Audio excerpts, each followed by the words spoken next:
Buenas tardes, seguidores Proyecto de Vida. Una vez más estamos aquí, mi hermano Pablo y su servidor.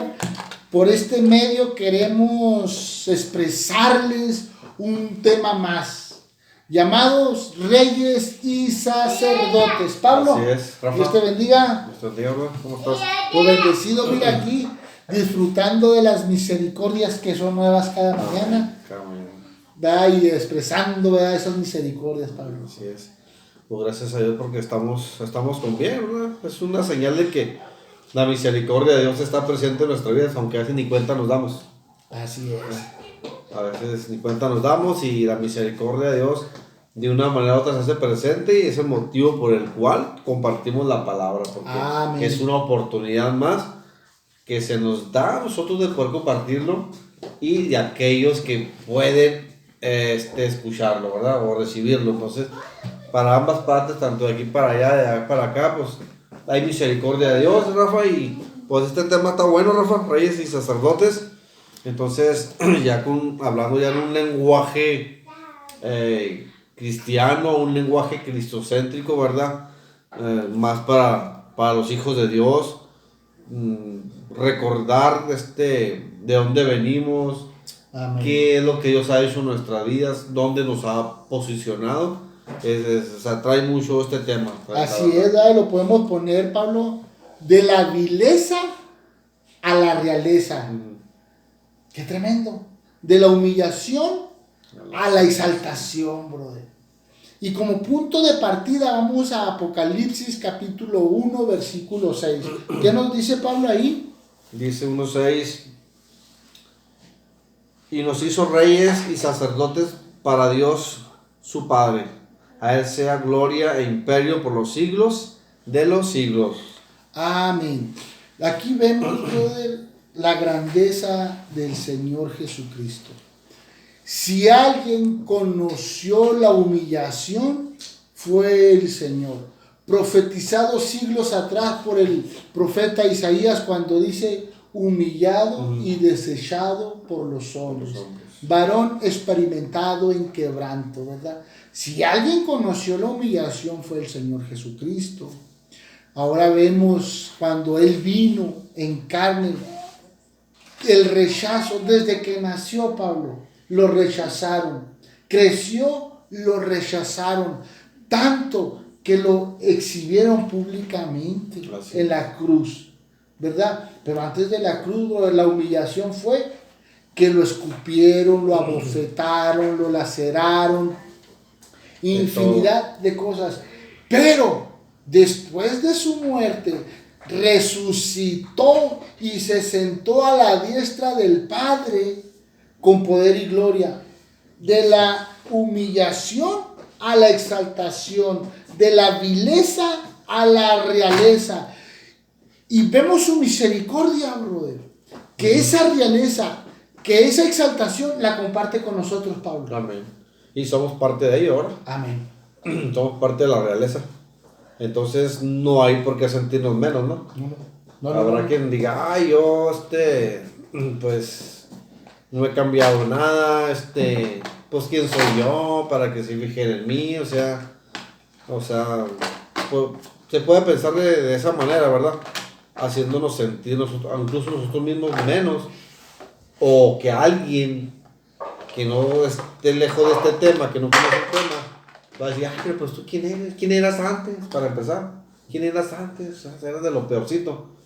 Entonces, pero más sin embargo la palabra de Dios nos habla que Dios nos ha colocado en lugares privilegiados, en lugares celestiales. Amén. Cuando hemos tomado la decisión de seguir y de servir a nuestro Señor Jesucristo. Así es, Pablo. Y cuando hablamos de la realeza, no que nosotros descendamos o que vengamos de allá del Reino Unido, ¿verdad? Donde todas se usan los reyes y los príncipes. O que de nosotros todavía... Dios bendiga a los de España. Sí, Dios los bendiga, ¿verdad?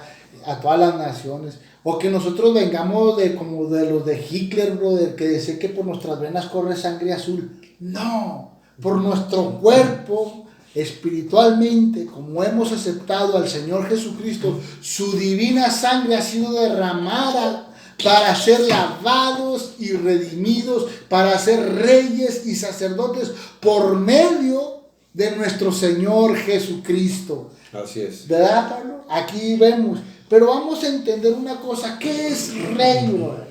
¿Qué es rey, Pablo? ¿Qué es un rey?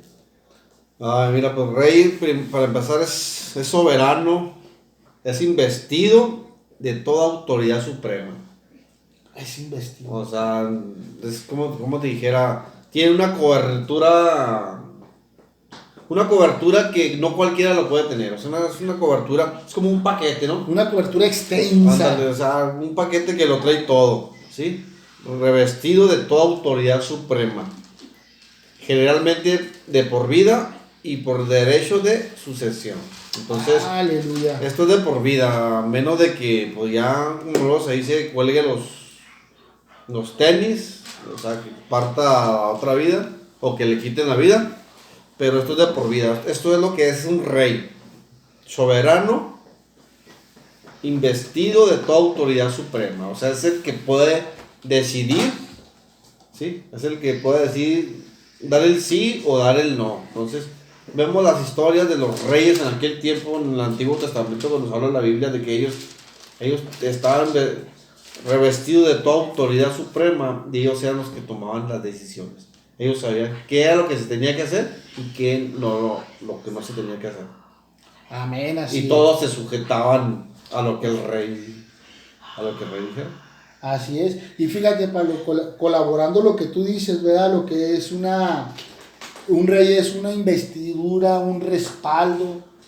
¿Qué tan tremendo es esto? Porque decíamos hace un momento que nosotros hemos sido lavados y rociados con la sangre de Cristo. Eso es lo que nos hace reyes y sacerdotes. Ahora, una investidura tremenda la encontramos en Mateo 28:18, cuando el Señor Jesús dice: toda potestad me ha sido dada en el cielo y en la tierra. Fíjate, bro, toda autoridad, toda potestad, todo trono, todo dominio, todo señorío me ha sido dada, dice el Señor Jesús en Mateo 28:18. Autoridad suprema. Autoridad suprema. ¿Y cómo nos enviste a nosotros, brother? Para tomar decisiones. Y dice en el versículo 19, por tanto, id y predicad y haced discípulos a las naciones, bautizándoles en el nombre del Padre, del Hijo y del Espíritu Santo, enseñándoles que guarden todas las cosas que les he mandado. He aquí, yo estoy con vosotros todos los días hasta el fin del mundo. Colaborando lo que tú dices, cómo Dios nos enviste para tomar decisiones, para tomar una palabra. ¿Por qué? Porque hemos sido investidos de toda autoridad suprema. Y a veces, porque la Biblia nos habla de que somos investidos también en esa autoridad, y a veces no lo sabemos, no nos damos cuenta, como lo que decía usted al principio, o sea, no nos estamos dando cuenta en la posición que Dios nos ha colocado, ¿verdad? A veces nos damos cuenta cuando empezamos a leer la Biblia, pero hay quienes a lo mejor se nos olvida, ¿sí explico? Entonces es bueno retomar lo que Dios nos ha dado o recordarlo, donde Dios nos ha posicionado. Entonces, para que no nos sientamos mal y no nos sientamos menos, o que alguien venga a hacernos sentir menos. Así es, porque muchas de las veces nosotros pensamos, Pablo, como vivíamos antes. Dice el libro de Proverbios, como piensa el hombre dentro de sí, así vive. Y muchas veces nosotros como seres humanos, por nuestra humana debilidad, pensamos como antes, como gallinas con el pico abajo nomás, diciéndole a los otros: sí, patroncito. ¿Sí? ¿Por qué? Porque ignoramos el poder y la autoridad que el Señor Jesucristo nos ha dado, que nos ha puesto como reyes. Ya no somos el marihuano de antes, ya no somos el adúltero de antes, ya no somos el idólatra de antes, o el borracho, o el maldiciente. No, Él ya nos ha dado una vestidura nueva, una cobertura nueva, como reyes. Y una de las características principales de un rey es que el Señor, Pablo, nos ha ungido. Así es. Y como ejemplo vamos a hablar del rey David, Pablo, ahí en 1 Samuel, capítulo 16, versículo 13, 16:13 dice: y Samuel tomó el cuerno del aceite y lo ungió en medio de sus hermanos. Y desde aquel día en adelante el Espíritu de Jehová vino sobre David. Se levantó luego Samuel y se volvió a Rama. Aquí vemos, Pablo, cómo David, sacado detrás de la majada, detrás del rebaño de ovejas, bro, y cómo Dios lo posiciona como rey. Ahora, voy a hacer un hincapié aquí bien tremendo, Pablo.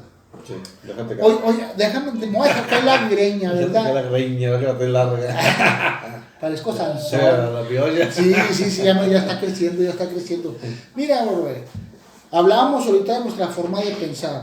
Ahorita, doctrinalmente o denominacionalmente, hay un debate acerca de la vestimenta. Que si la mujer debe de usar pantalón o vestido o falda. No vamos a entrar en grandes detalles, sino quiero hacerte un hincapié de cómo Dios lo saca de una posición y lo pone en otra superior a David. David, quiero hacer una pregunta, ¿cómo se vestía cuando era pastor? ¿Se lo tenía que vestir como pastor? Identificaba, sí, pues creció en ese ambiente desde niño, entonces obviamente tenía un estilo de vida al cual tenía que sujetarse, por lo tanto hasta en su vestimenta se reflejaba, ¿no? Que era un pastor de ovejas. Ándale, y muchos lo menospreciaban, pero Dios le quería dar una posición mejor y lo unge por medio del profeta Samuel. Entonces dice que después de ungido, vino el Espíritu de Jehová, el Espíritu Santo, brother. Uh-huh. Yo quiero imaginarme que el corazón de David sufrió un impacto, una revelación de ideas, brother. Que ya David ya no regresó a ser pastor de ovejas. Sí, hubo un cambio radical. Y yo quiero saber que después de eso ya David ya no se vistió como pastor, sino como rey, como un ungido. Sí, porque en ese momento lo ungieron y él sabía lo que representaba, o la misma familia de David sabía lo que representaba el ser ungido. Amén, y más por un profeta de la categoría de ¿cómo se llama? De Samuel. Entonces, simplemente al ungirlo, pues ella sabía que Dios lo iba a posicionar en otro nivel, ¿sí me explico? Ya no iba a cuidar ovejas, ya iba escalando más peldaños. Exactamente. Ahora, con más responsabilidades que un simple pastor de ovejas. Yo quiero hacer esto. Si hay una persona que está escuchando este mensaje y ya fue ungida con el Espíritu Santo, yo me imagino que su forma de pensar tiene que cambiar, que si está bien o está mal si usar pantalón o usar falda, que si el hombre tiene que usar arete o no tiene que usar arete, que si el hombre se puede dejar una colita o no se puede dejar una colita, que si la mujer se puede pintar el pelo azul o morado o amarillo o rojo. El Espíritu Santo te tiene que revelar la palabra del Señor y te va a decir aquí la palabra.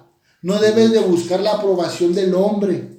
Tienes que buscar la aprobación de la palabra, porque esta palabra es espíritu y es vida. Y aquí te vas a dar cuenta si esa decisión es buena o es mala. Sí, porque el mismo espíritu te va a dar testimonio, ¿no? Amén. Te va a redarguir, te va a dirigir. Jesús dijo, cuando él se fue, dijo, no los dejo huérfanos, me voy pues, pero vendrá otro en mi lugar, dice, el cual los guiará a toda verdad, a toda justicia, que es el Espíritu Santo. O sea, el Espíritu Santo es el que te va a dirigir. O sea, no, el hombre en su misericordia o en sus fuerzas podrá querer dirigir tu vida, pero principalmente el que la tiene que dirigir es Dios. Amén. Por medio de su palabra, por medio de su Espíritu Santo. Entonces, tienes que buscar la unción del Espíritu Santo. Y la unción, ¿sabes cómo la vas a buscar? Por medio de la lectura bíblica. Lectura bíblica. La unción la vas a buscar por medio de la oración y por medio del ayuno. No hay otro camino, bro. Así es. 3 cosas: oración, ayuno y lectura bíblica. ahí vas a encontrar la unción, Dios te va a ungir, vas a ser lleno del Espíritu Santo. Entonces, vas a empezar a pedir cosas.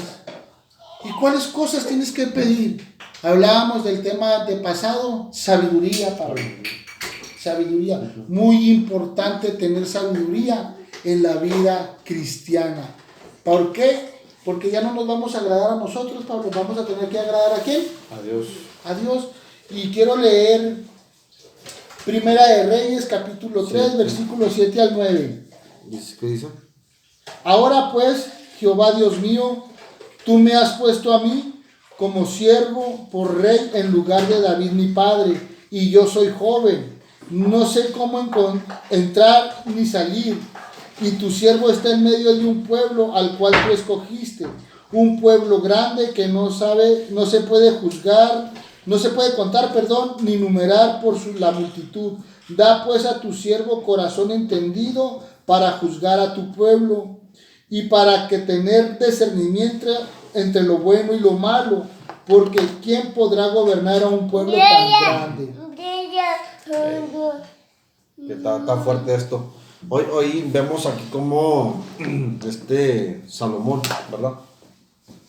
Como Salomón pide dirección, pero hasta ahorita en mi país yo no, lo que yo tengo uso de razón, no he visto ningún gobernante, ningún presidente dirigirse a Dios de esta manera. Ahorita vemos que la corrupción, que todos pelean el poder, el hueso, pero por intereses mezquinos, ¿verdad? Así pero es. Nunca por intereses del pueblo personalmente. Entonces, vemos tristemente cómo se roba al mismo pueblo por los líderes. Y no hablamos solamente aquí en México, ¿verdad? Hay muchos países que pueden estar hasta peor que México, ¿no? O que pasan por el mismo proceso que México, pero como líderes en su momento han llegado al poder, pero solamente para robar y destruir, ¿sí? No para ayudar y bendecir al necesitado, al pobre, ¿sí?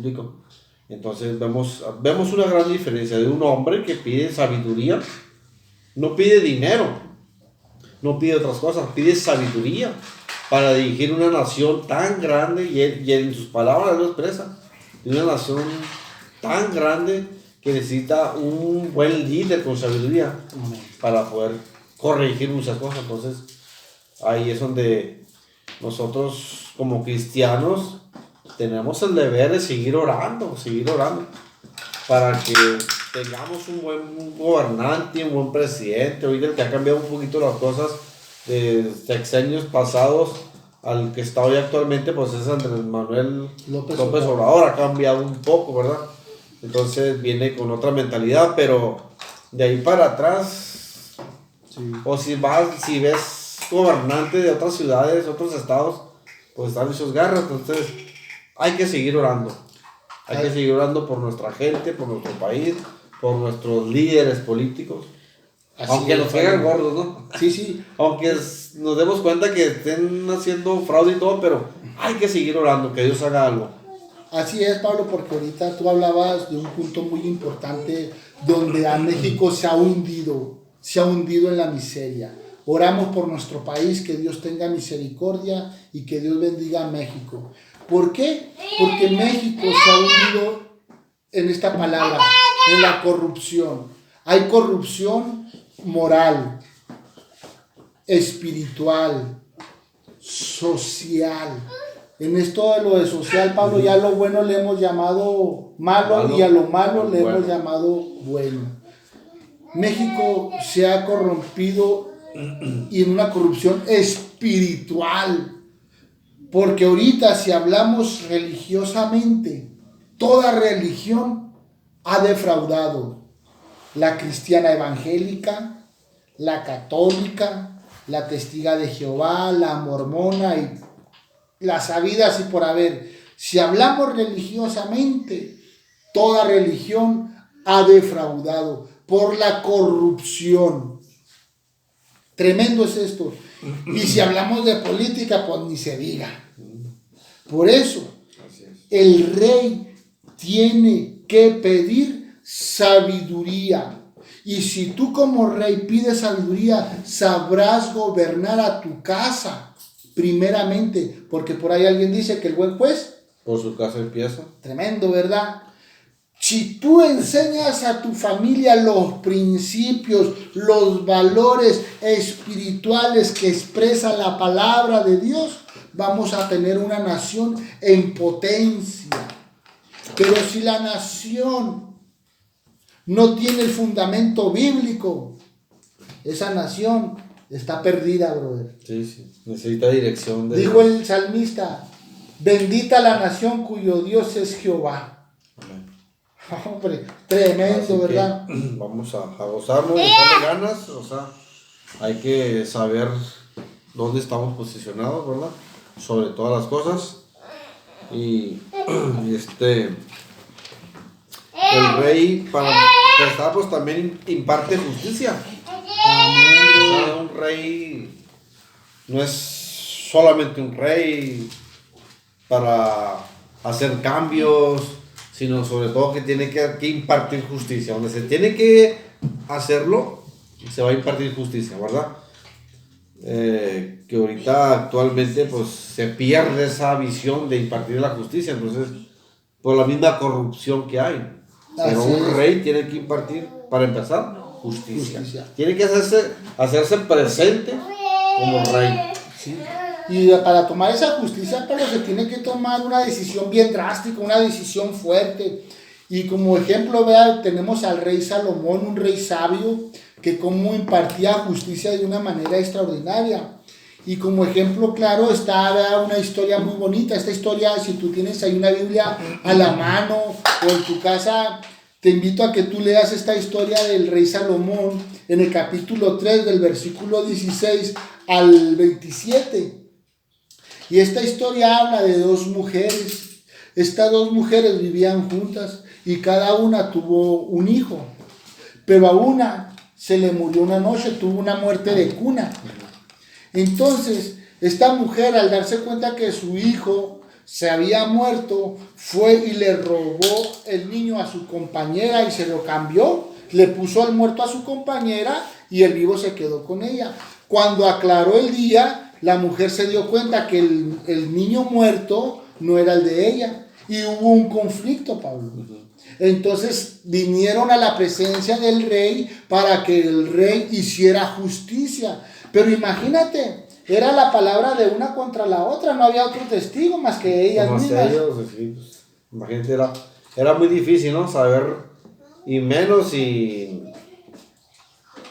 no tenía rasgos parecidos a... Ándale. Porque pues eran niños, eran bebés, entonces, para diferenciar cuál es la mamá, pues, pues no se parece, ¿no? Para empezar, no tiene unos rasgos. Era muy difícil saberlo. Sí. Pero entonces el rey Salomón, lleno de sabiduría, sabía que él tenía que hacer justicia. Entonces escuchó las dos versiones. Porque uno decía, este es mi hijo, y la otra decía, no, este es mi hijo, el tuyo era el que se murió. Entonces decía el rey, ¿qué voy a hacer? Entonces el rey Salomón, lleno de sabiduría, lleno del Espíritu de Dios, le dijo, traedme el niño vivo. Dice que lo puso y agarró un cuchillo, Pablo, para partirlo a la mitad. Entonces, la mujer que no era la madre, dijo, sí, pártelo.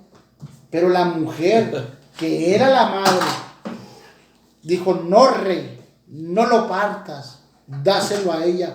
Mejor prefiero ver de lejos a mi hijo, pero vivo. Salió. La sangre llama. La sangre llama. Se le conmovieron las entrañas. Sí, ¿cómo no? Imagínate. Entonces el rey Salomón dijo, toma, este es tu hijo, porque ¿qué madre va a desear la muerte de su hijo? Pues imagínate, ay, qué fuerte. Tremenda. La fuerte historia esa. Entonces, aquí el rey está para impartir justicia. Y tú como padre de familia, Dios te ha puesto por cabeza y no por cola. No tienes que hacer diferencia entre hijos, porque sabemos que los hijos no son iguales. Así como la mano tiene 5 dedos, compone la misma mano, pero no todos los dedos son iguales. Entonces, tú tienes que impartir justicia en tu familia. Si puedes ser justo en tu familia, puedes ser justo en la congregación.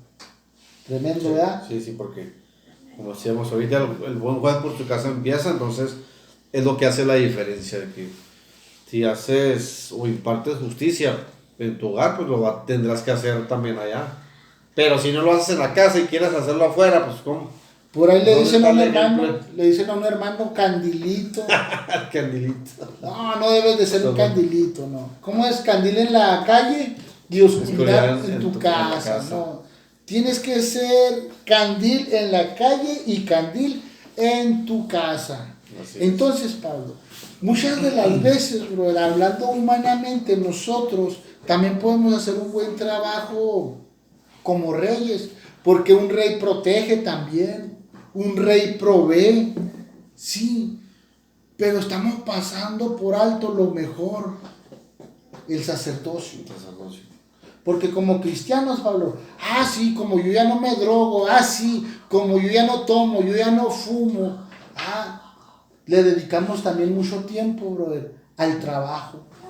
Nos afanamos en el trabajo, pero lo espiritual, porque también nos constituyó como sacerdotes. Sí, tenemos que ser administradores como sacerdotes en nuestro tiempo, en finanzas, hay muchas cosas, ¿no? Así Donde es. tenemos que ser administradores, entonces, aún en la comida, en tantas cosas, por lo cual tenemos que empezar por ahí, Así como es. un buen sacerdote. Y el sacerdote, pues, es un ministro designado para ofrecer un culto para Dios. Designado para ofrecer un culto a Dios. Eso es un sacerdote. Es un sacerdote.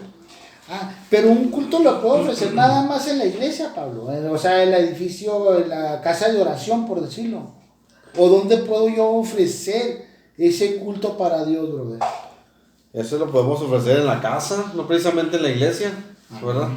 En la casa, entonces Dios es omnipresente, omnisciente y omnipotente. Entonces, si tú doblas tus rodillas, si tú haces un altar devocional en tu hogar, puedes estar en la calle, dentro de tu carro, en diferentes lugares, donde sea, pero que lo hagas para Dios.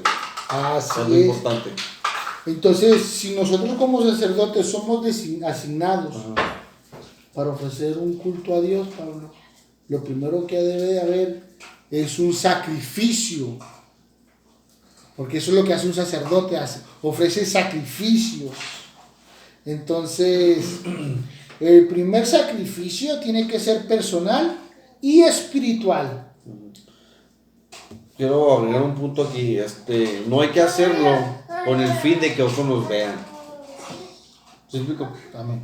Porque a veces nos toca esa parte como que nos gana la emoción, ¿no? El emocionalismo.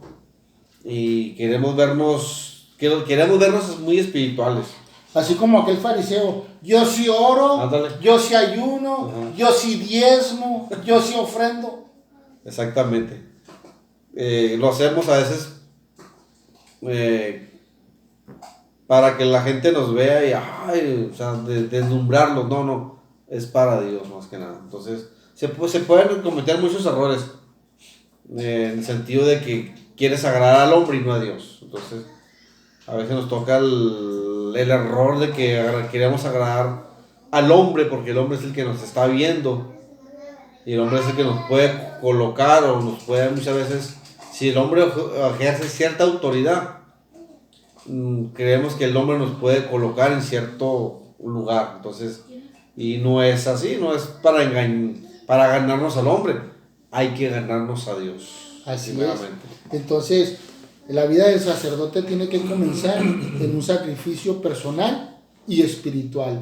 ¿Y cómo lo dice el apóstol Pablo en Romanos 12:1, Pablo? Dice, así que, hermanos, os ruego por la misericordia de Dios que presentéis vuestros cuerpos en sacrificio vivo, santo, agradable a Dios, que es vuestro culto racional. O sea que debemos de presentar nuestros cuerpos. Decíamos en el video pasado, Pablo, hay 3 tipos de sacrificios. Primero, el personal, mi comunión íntima, yo con Dios, Dios conmigo. El segundo, el sacrificio familiar, mi familia con Dios, Dios con mi familia. El tercero, el sacrificio ministerial, el sacrificio congregacional, la congregación a la cual asisto, la congregación con Dios, Dios con la congregación. Decíamos ahorita en Mateo 28:19, yo estaré con vosotros todos los días. Porque ahí, brother, es cuando nosotros empezamos una ministración. ¿Qué es el ministro? Es un sacerdote, es el que sirve, es el que está dispuesto a rendir un culto a Dios. Porque a veces nos ha pasado, ¿no?, en ocasiones de que no puedes ofrecer un sacrificio personalmente, estando tu cuerpo presente, pero tu mente y tu corazón en otro lado. En otro lado, con tu mente, o sea, divagando. O sea, no hay esa conexión. Tienes que estar tanto cuerpo, mente, alma, espíritu, aleluya, completo. O sea, centrado, concentrado en lo que vas a hacer, ¿verdad? Para poder ofrecer ese sacrificio y presentarlo delante de Dios.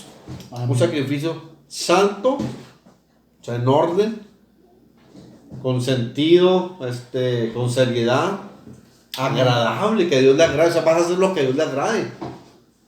No vas a hacer lo que a ti te agrade, pero lo que a Dios le agrade. Si vas a hacer lo que a ti te agrade, pues vas a estar distraído, vas a estar, digamos, como decía ahorita, si estás presente en el cuerpo, pero tu mente va a estar en otro lado, eso no está agradando a Dios. No. Y está agradando a ti porque tú estás relajado, tu cuerpo está relajado, porque estás pensando en otra cosa. ¿Sí? No estás dedicándote completo, totalmente al Señor. Entonces, en ese orden, ¿sí? De estar presente y poder presentarle a Dios un sacrificio agradable, que es nuestro culto racional. Así es, güey. Entonces, todo creyente, todo, dijo por ahí el gringo, every day, todo creyente es llamado al sacerdocio para anunciar las virtudes de Cristo. Todo creyente, por cuanto hemos sido lavados y redimidos, por cuanto ya hemos sido constituidos reyes y sacerdotes, tenemos que ejercer ese sacerdocio santo, es lo que tú estás comentando, bro. Sí. Para anunciar las virtudes de Cristo. Eso lo dice el apóstol Pedro, en 1 de Pedro 2:9. Mas vosotros, dice, mas ustedes son mas vosotros sois linaje escogido, real sacerdocio, nación santa, pueblo adquirido por Dios, para anunciar las virtudes de aquel que los llamó de las tinieblas a la luz admirable. Entonces, el Señor Jesús dice, si yo soy santo, ustedes son santos. Pedro el apóstol dice, ustedes como real sacerdocio, como linaje escogido, como nación santa, anuncien las virtudes de Cristo. O sea que tú debes de presentar tu cuerpo y decir, miren lo que Cristo ha hecho en mí. Antes era ratero, ya no soy. Ahora trabajo para ganarme el pan. Ahora soy un hombre obediente a la palabra de Dios, porque antes era un maldiciente. Ahora soy uno que alaba a Cristo. Amén. Qué tremendo es esto, Pablo. Sí, y lo que llama la atención aquí, Rafael, es que dice que anunciemos las virtudes de aquel que nos llamó. ¿Las virtudes de quién? De Cristo. De Jesucristo. En Jesucristo vamos a encontrar muchas virtudes, entonces hay que anunciar las virtudes de cómo es Jesucristo, ¿sí? Amén. Presentarlo. Entonces, al momento que tú lo haces, estás cumpliendo con ese mandamiento, con esa palabra. no necesitas ser muy sabio o ser muy sagaz para presentar las virtudes de Cristo, simplemente entablando una plática con alguien, tú le vas a, sin darte cuenta, ya las estás hablando de las virtudes de Cristo, ¿sí? Entonces, para eso fuimos escogidos. Amén. De linaje real sacerdocio. Entonces, pues qué bendición. Cuando antes, o sea, qué bendición hoy. Cuando antes era todo lo contrario, cuando ni siquiera te volteaban a ver por tu estilo de vida, cuando la gente te menospreciaba, se burlaban, te hacían bullying desde la escuela. Entonces, incluso por nuestra propia familia, hay quienes a lo mejor sufrimos desprecios, rechazos, abandonos, entendemos otras muchas cosas, ¿verdad? Pero venimos a Cristo y las cosas son diferentes. Amén. Así son. Tan diferentes es, Pablo, que por medio de Cristo nos podemos acercar confiadamente al trono de su divina gracia para alcanzar el oportuno socorro y alcanzar misericordia en el tiempo de la prueba. Amén. Porque como sacerdotes podemos confesar nuestros pecados y ser perdonados. Entonces hay una historia muy bonita, Pablo, ahorita lo hablábamos del fariseo y del publicano, cuando te exclamé de que yo sí diezmo, yo sí oro, yo sí ofrendo, justificándose a sí mismo. Pero el Señor Jesús nos da una enseñanza tan bonita ahí en el Evangelio de Lucas, capítulo 18, verso 13 al 14, donde dice que había dos hombres en la casa de Dios, en el templo, y que un publicano, un religioso, un fariseo, estaba de pie ante el altar con las manos hacia el cielo y le decía: Señor, te doy gracias, porque yo no soy como este publicano, yo sí ayuno, yo sí diezmo, yo sí oro. Pero el publicano, el pecador, decía, él no se atrevía a mirar hacia el cielo, sino que se daba golpes en el corazón y decía: Señor, sé propicio a este pecador. Y luego el Señor Jesús le dice a los discípulos: delante de Dios, ¿quién fue justificado? ¿El fariseo o el publicano? El fariseo se justificó a sí mismo, como muchos religiosos hoy en día, pero el publicano se humilló y fue justificado por Dios. Entonces nosotros, como sacerdotes, debemos confesar nuestros pecados. Amén. Y fíjate que viendo la actitud del religioso, del publicano, a veces a lo mejor no lo decimos con nuestra propia palabra, pero con nuestros hechos lo estamos demostrando. Amén. Nos estamos viendo religiosos. Entonces hay que tener mucho cuidado, porque son los errores que se cometen hoy en día, de que cuando te sientes superior a otro, te sientes mejor que el otro. O sea, tú que ya tienes tiempo, que nosotros tenemos tiempo en el Evangelio, a veces nos sentimos superior al que recién va llegando. Cuando a veces nos damos cuenta que el que recién va llegando ya tiene un encuentro con Jesucristo y no sabemos el proceso que Dios lo está metiendo, y Dios también le puede hablar a él. Amén. Dios lo puede usar también a él, aún siendo muy novato. Entonces, a veces menospreciamos a los demás cuando no nos damos cuenta que Dios también tiene propósitos, planes extraordinarios para esa persona nueva que va llegando. Y son los errores que se cometen. Y lejos de ayudar a esa persona nueva, a veces se aplasta, se trata de pisotearlo para que no crezca. Y son los errores que se cometen, y esa persona nueva pues termina yéndose de la iglesia muchas veces. Y ahí es cuando somos piedra de tropiezo. Tiene una amarga experiencia. Sí. Y hay quienes ya no vuelven, dicen, no, ¿para qué? Llegué al lugar equivocado, yo pensé que eran diferentes. Entonces, hemos conocido casos de personas así que se han apartado de Dios mejor y han vuelto a su estilo de vida que antes vivían, por lo mismo, porque quizás muchos de nosotros fuimos de tropiezo y no nos dimos cuenta. Entonces hay que ser sabios en esa parte. Mucha sabiduría como la pedía el rey Salomón. Amén. Pues bueno, amada persona, para ya terminar, ¿verdad? Déjate usar por Dios. Y no seas de tropiezo para el nuevo creyente. Como sacerdote, representa las virtudes de Cristo. Habla del amor, de la misericordia, reprende, exhorta conforme a la palabra, no conforme a lo que tú pienses o no conforme a lo que tú digas, sino conforme a lo que está escrito. Que Dios te bendiga, Cristo te ama. Nos vemos la próxima, Dios les bendiga.